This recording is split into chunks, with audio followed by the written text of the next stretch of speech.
राधे राधे। देखिए, ये जो कार्तिक मास चल रहा है ये बहुत ही इम्पोर्टेंट है। इम्पोर्टेंट इसलिए है क्योंकि देखो, कार्तिक महीने में बहुत सारे फेस्टिवल होते हैं, बहुत सारे त्योहार होते हैं। और इस महीने में देखिए भगवान को कितने नाम मिले। पहले नरक चतुर्दशी में नरकासुर का उद्धार किया, तो उसी क्रम में भगवान ने मूर नाम के दैत्य का उद्धार किया, तो भगवान का नाम मुरारी हुआ। फिर गोवर्धन लीला के दौरान भगवान को दो नाम मिले। पहला गिरिधारी, गिरी को धारण करने के कारण गिरिधारी। और इंद्र जब स्तुति करने आया कामधेनु मैया के साथ, तब कामधेनु मैया ने एक नाम दिया, क्या? गोविंद। इतना तो आप सुन ही चुके हैं। देखिए, और एक नाम भगवान का है दामोदर। तो भगवान का नाम दामोदर क्यों हुआ? तो इसका भी उत्तर बहुत ही सरल है। भागवत के 10वें स्कंद के 9वें अध्याय में ये कथा विस्तार से है। अवश्य आप लोग पढ़िएगा, स्वाध्याय कीजिएगा, बहुत अच्छे से वर्णन किया गया है। तो इस कार्तिक महीने में ही भगवान ने थोड़ा बहुत क्या की, शरारती की। तो मैया ने उनको उखल से बांध लिया। ठीक है। तो दाम, दामोदर अर्थात दाम, और उदर, उदर अर्थात पेट, और दाम अर्थात रस्सी, इसीलिए उनका नाम हो गया दामोदर। बोलिए दामोदर भगवान की जय। लेकिन प्रश्न आता है कि मैया ने ऐसा क्यों किया? तो देखो, विस्तार ज्यादा तो हम नहीं करेंगे, फिर भी संक्षेप में सुना देते हैं आपको। ये कथा 10वें स्कंद के 9वें अध्याय में एक समय की बात है। एकदा गृहदासीषु यशोदानंद गेहिनी कर्मांतर नियुक्तासु निर्ममंथ स्वयं दधि। और यानि यानि ह गीतानि तद्बालचरितानि च दधि निर्मंथने काले स्मरन्ति तान्यगायत।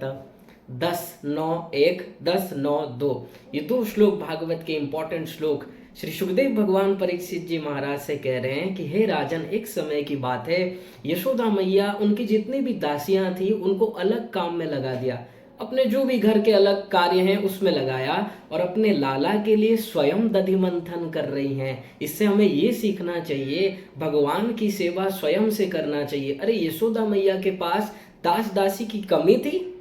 बिल्कुल भी कमी नहीं थी। लेकिन भगवान से उनका इतना प्यार है, इतना वात्सल्य है कि वो स्वयं करती हैं।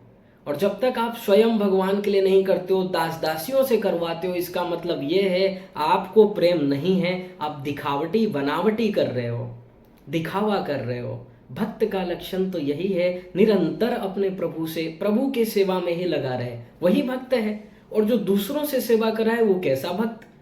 क्योंकि संसार में तुम जिससे अत्यधिक, जिसके प्रति तुम्हारा आसक्ति है या जिससे प्यार करते हो, तो तुम उसका ख्याल रखते हो, उसका प्रत्येक वर्क करते हो, देखभाल रखते हो। तो यदि आपको भगवान से प्यार होता तो आप स्वयं करते भगवान के लिए। और यही यशोदा मैया से हमको सीखना चाहिए। तो यशोदा मैया से सीखना चाहिए, भगवान का प्रत्येक वर्क, भगवान की सेवा हमें स्वयं को करना है, किसी से करवाना नहीं है। और मैया अपने लाला के लिए दधि मंथन करने लगी, और केवल दधि मंथन नहीं कर रही हैं, यानी यानी ह गीतानि तद्वाल चरितानि च, और दधि निर्मंथने काले स्मरन्ति तान्यगायत।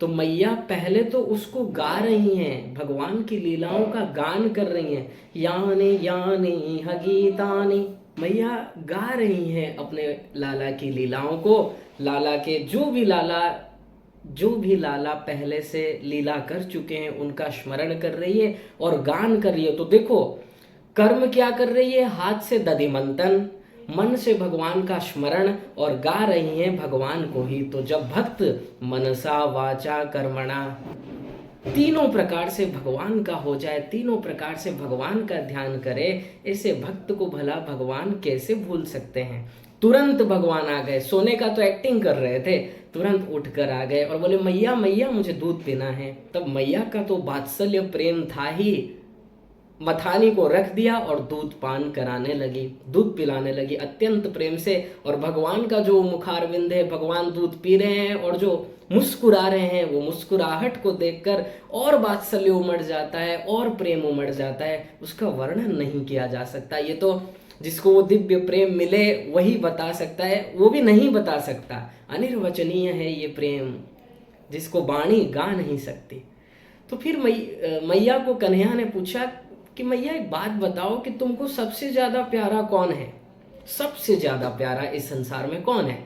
तो मैया ने कहा बेटा मुझे सबसे ज्यादा प्यारा तू ही है, मुझे सबसे अत्यधिक प्रिय तू ही है, मैं सबसे ज्यादा प्यार केवल तुझसे करती हूँ। तब कन्हैया बहुत प्रसन्न हो गए और मुस्कुराने लगे। तब यशोदा मैया को याद आया थोड़ी देर बाद, अरे कहाँ मैं इसके बातों में खो गई, ये भी बात करता जा रहा है, मैं भी करती जा रही हूँ, और मैं वहां पर दूध चढ़ा कर आई हूँ। उफान आने लगा, उबलने लगा।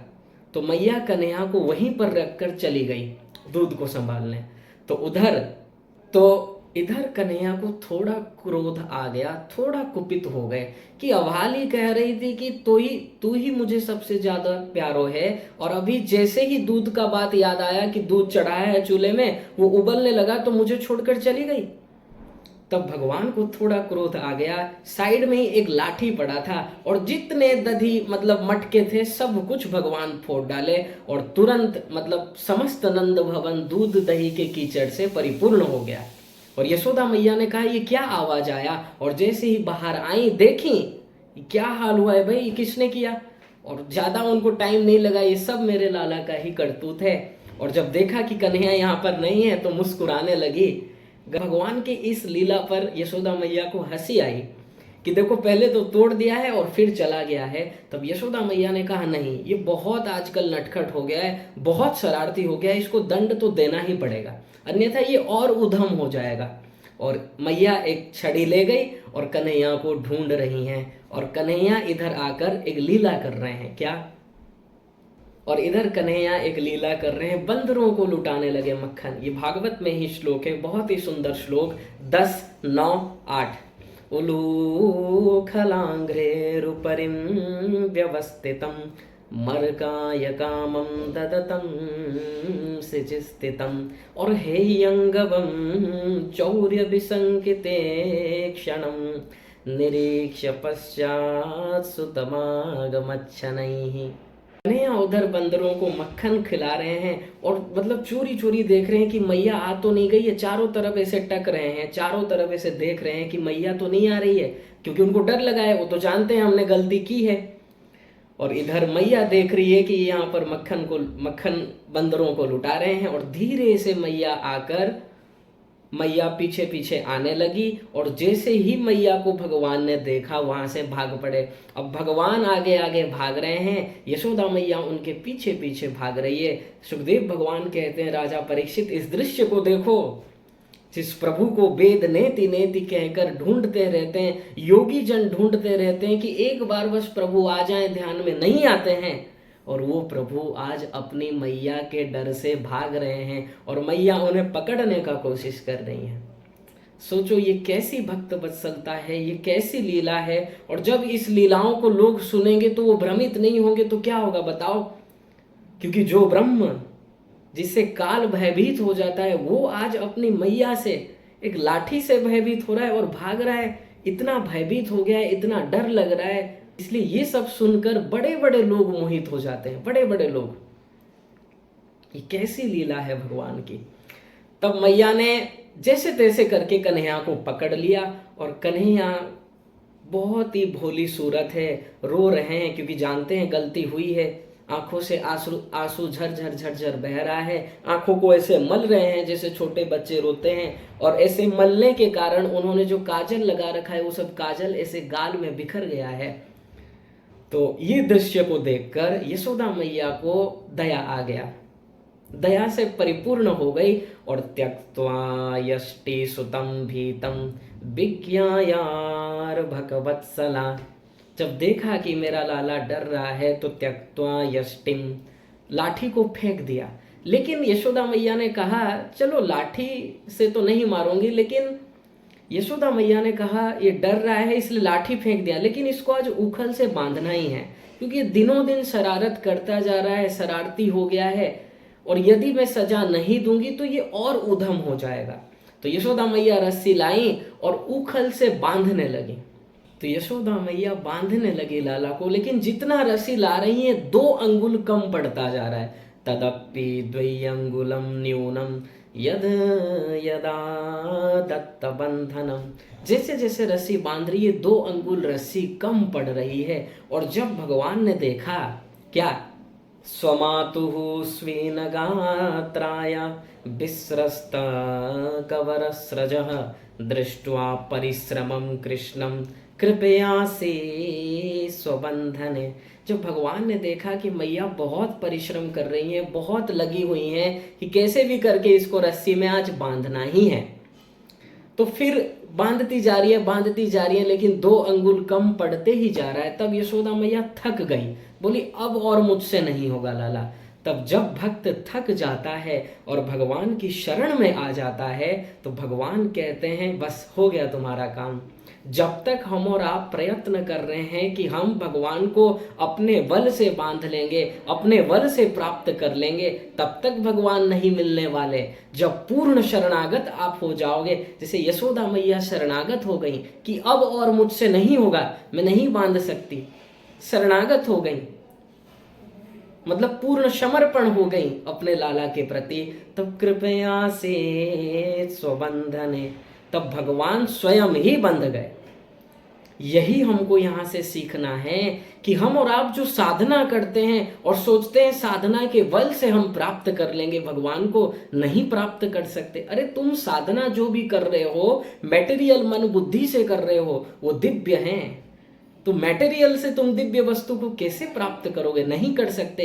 इसलिए कहा गया है भगवान तो अपनी कृपा से ही मिलेंगे, और कृपा उसी पर होगी जो शरणागत हो जाएगा, जो ये डिसीजन पूरा उसको हो जाए कि प्रभु मैं आपको प्राप्त नहीं कर सकता, आप ही कृपा करो। जो विश्वास कर लेगा भगवान के ऊपर और शरणागत अपना बल नहीं लगाएगा, भगवान के ऊपर विश्वास, भगवान उसी को मिलेंगे जिस पर भगवान कृपा करेंगे। कृपा शरणागति से ही होगी, रट लो स्वर्ण अक्षरों में शरणागति। जब तक आपको ये लगता है कि मैं तीर्थ यात्रा करता हूँ, मैं व्रत करता हूँ, यहाँ तक कि आप ये यदि सोचो कि मैं आंसू बहाता हूँ भगवान के लिए, इससे भगवान नहीं मिलने वाले। तुम आंसू बहाते हो, क्या हुआ, इससे अंतःकरण शुद्ध हो जाएगा। भगवान क्यों मिलेंगे, भगवान कृपा से मिलेंगे, अहेतु की कृपा।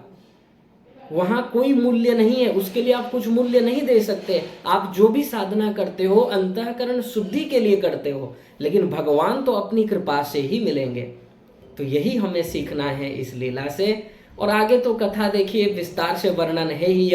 यमलार्जुन के वृक्ष थे, ये उखल में भगवान ऐसे गए तो दोनों वृक्ष उखड़ के गिर गए। कुबेर के दोनों संतान नल कुबर मणिगिरी प्रकट हुए, भगवान से स्तुति की। वो सब कथा फिर बाद में है, भागवत में चर्चा करेंगे। तो ये कार्तिक मास में भगवान को एक और नाम मिल गया, दामोदर। मैया ने दाम अर्थात रस्सी, उदर अर्थात पेट, पेट में रस्सी बांधने के कारण भगवान का नाम पड़ गया दामोदर। बोलिए दामोदर भगवान की जय। इस लीला का स्मरण कीजिए। इस लीला से हमने ये सीखा कि भगवान का वर्क, भगवान के लिए सेवा हमको स्वयं को कराना है, किसी से करवाना नहीं है। दूसरा हमने ये सीखा, निरंतर मनसा वाचा कर्मणा, अर्थात मन से, वचन से, कर्म से भगवान के प्रति ही शरणागत होना है। तीसरा, भगवान किसी साधना से नहीं मिलेंगे, भगवान साधनहीन को मिलते हैं। बस आप में यदि विश्वास आ गया कि कृपा भगवान करेंगे, भगवान की कृपा से ही भगवान मुझे दर्शन देंगे, मुझ में कोई सामर्थ्य नहीं है कि मैं उस प्रभु को प्राप्त कर सकूं, जब तक आप बल लगा रहे हो भगवान नहीं मिलने वाले। विश्वास करो, शरणागत हो जाओ। शरणागति मतलब क्या, कुछ नहीं करना, शरणागत उसे ही कहते हैं। एग्जाम्पल क्या है, छोटा सा बच्चा, जन्मजात नवजात शिशु, कुछ नहीं करता है, बस रोता है, रोकर पुकारता है अब मैया समझे, कुछ अपने लिए फिक्र नहीं, चिंता नहीं, सब कुछ समर्पण, दृढ़ विश्वास, पूर्ण विश्वास भगवान के ऊपर, वही शरणागति है। और वैसे को ही भगवान मिलेंगे। बल जब तक लगा रहे हो भगवान नहीं मिलेंगे। इसलिए इस लीला का स्मरण कीजिए, ध्यान कीजिए और ज्यादा से ज्यादा अपना मन भगवान में ही लगाइए। देखिए ये सब मधुर मधुर लीला हैं, भगवान से हमारा प्यार हो जाए, इसीलिए ही भगवान लीला करते हैं, ताकि हमारा प्रेम हो जाए भगवान से। क्योंकि निर्गुण निर्विशेष निराकार ब्रह्म से प्रेम नहीं होगा, उससे क्या प्रेम होगा, ना तो रूप है, ना नाम है, ना गुण है, ना कुछ है। और भगवान जब सगुण साकार बनकर आ जाते हैं, मधुर मधुर लीला करते हैं, उनमें जो ये सब गुण है, भक्त वत्सलता, दीन बंधु, पतित पावन, जब ये सब गुण को हम और आप सुनते हैं तब हमको ये लगता है कि हाँ, हमारा काम भी यहाँ बन जाएगा। इसलिए सगुण साकार भगवान श्री कृष्ण की ही आराधना करनी है। उनकी भक्ति से ही, उनके शरणागत से ही हमको सुख मिलेगा। और जैसे यशोदा मैया के बंधन में भगवान बंध गए, प्रेम के बंधन में, ऐसे ही भगवान हमारे बंधन में भी बंध जाएंगे। भगवान का एक नाम है भक्त वश्य। भगवान भक्त के अंडर में हो जाते हैं। वो तभी संभव होगा जब आप पूर्ण शरणागत हो जाओ। अपना बल मत लगाओ भगवान के एरिया में। द्रौपदी मैया बल लगा रही थी, महाभारत में कथा है। पहले अपने हाथ से बल लगाने लगी साड़ी की रक्षा करने के लिए, फिर दांतों से साड़ी को रक्षा करने लगी, दांत से नहीं छुड़ा पाई, तब दोनों हाथ को ऊपर उठाकर भगवान का स्मरण किया, तुरंत भगवान प्रकट हो गए। तुरंत। शरणागति में देरी है, भगवान के आने में देरी नहीं है। हम बार बार कह रहे हैं, जब जीव पूर्ण शरणागत हुआ तुरंत कृपा होगी, इसमें कोई संशय नहीं है। इसलिए शरणागति को बढ़ाना है, विश्वास को बढ़ाना है और निरंतर उनका स्मरण करना है। कल्याण कन्फर्म है। राधे राधे।